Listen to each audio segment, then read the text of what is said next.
Mamati, lungsod ng Kabuyaw, sa pamumuno ni Reverendo Padre Gomer R. Torres, Rektor at Cura Paroko.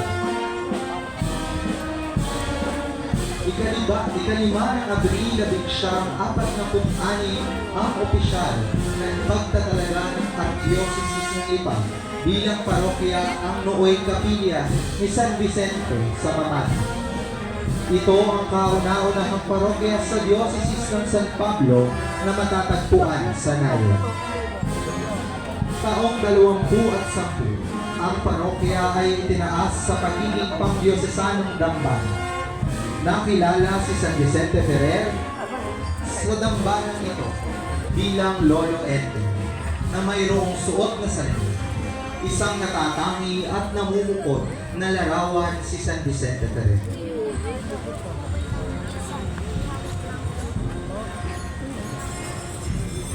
San Vicente Ferrer ay isang Dominicanong pari at mangangaral na kinikilala sa kaniyang tagumpay upang pag-isahin ang simbahang Katolika noong kaniyang panahon. Dahil dito, siya ay kinilala bilang patron ng mga tagapagbuo at patron ng pakikipagkasundo. Sa kaniyang pagkabata ay ipinamulat ng kaniyang mga magulang ang pagtulong at pagbibigay sa mga mahihirap mula sa natitipid ng kanilang pamilya. Makikita si San Vicente Ferrer sa kaniyang mga imahe na mayroong pakpak ng isang anghel dahil siya ay kinilala rin bilang Angel of the Apocalypse. Siya rin ay tinagurian bilang one of the greatest saints in the history of the Catholic Church. Ginugunita ang kapistahan ni San Vicente Ferrer tuwing ikalima ng Abril. San Vicente Ferrer, gabayan mo kami upang maging isang ganap na simbahang sinodal.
Pinapractice na kami ito. Hindi mo may tayo.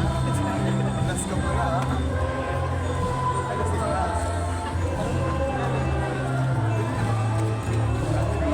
6.